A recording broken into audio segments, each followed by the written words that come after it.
people calling about the same person. Nearly 6,500 homes destroyed, and it's only 20% contained. Meanwhile, in Southern California, investigators say there are 2 deaths related to the Woolsey fire. 250,000 people have been ordered to evacuate there, and that fire is only 5% contained. We have team coverage. Let's go right now to Rob, who's in Malibu with that serious threat firefighters are facing this morning. Rob? Well, it's going to be the winds are going to be the problem. Once again, they're going to pick up here in the next few hours, and firefighters are going to be scrambling again. We may very well see more new fires spark here in the next 48 hours. The winds have calmed in the last 24 hours. That gave firefighters a bit of a break, and they're very thankful here at Pepperdine University, where yesterday at this time we were watching firefighters on the ground and from the air scrambling to knock down the fire around Pepperdine University, where students were sheltering in place. They are grateful this morning, but the damage has been done in so many neighborhoods across so many parts of Northern and Southern California. For more on what happened with this fire in a burned neighborhood, let's get it over to Matt Gumman this morning. Hello, Matt. Hey, Rob, we're not too far away from where you are. That jet engine roar you hear behind me, that is a natural gas. The firefighters tell us we're actually okay here, but it gives you a sense of the scale, the historic proportions of this fire.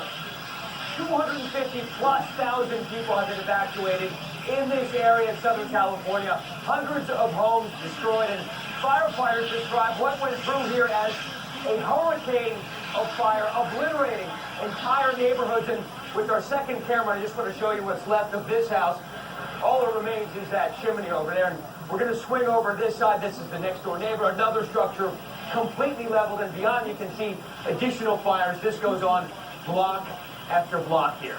This morning, the massive Woolsey fire exploding in size northwest of Los Angeles, clogging the sky with vast thunderheads of smoke visible as far as the eye can see.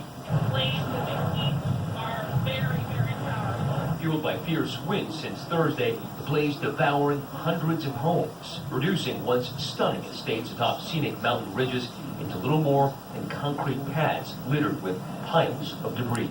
We're in total shock right now. We survived other fires with our homes, but unfortunately the fires were so strong that it just took the house down. We covered the destruction early yesterday morning. We came across one of those houses as it was burning. Firefighters are so stretched, they're just abandoning homes like this that have mostly burned already. There's no point in even trying to battle flames like this intense and this dangerous. This entire neighborhood has been absolutely devastated here. All of these multi-million-dollar homes completely charred. Just after daybreak, the winds died down and we went back. It's a few hours later here, and there's nothing left of this 2-story structure. It's entirely gone. We embedded with Fire Chief Eleni Pappas scouting the debris. With her, we found Kent Criggs, his entire neighborhood gone. How much are these homes worth? That one was for sale for $5.2 million. There was one that was just sold for like $6.5 million over there. This one was valued at like $6.5 million.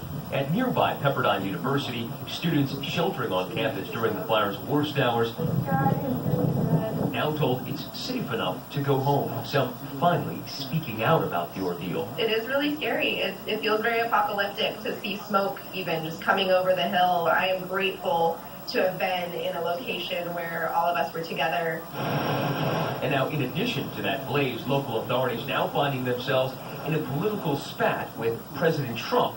He called out forest management on Saturday, tweeting again this morning, with proper forest management, we can stop the devastation constantly going on in California. The president of the California Professional Firefighters Association responding to the controversy, saying the president's message is ill-informed, ill-timed, and demeaning to those who are suffering, as well as to the men and women on the front lines.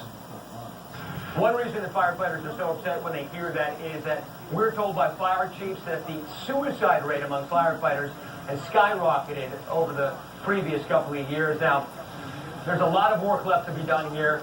If those winds kick up and start pushing around embers from fires like that, it could trigger new fires in places that haven't yet burned. It's going to be a long couple days ahead.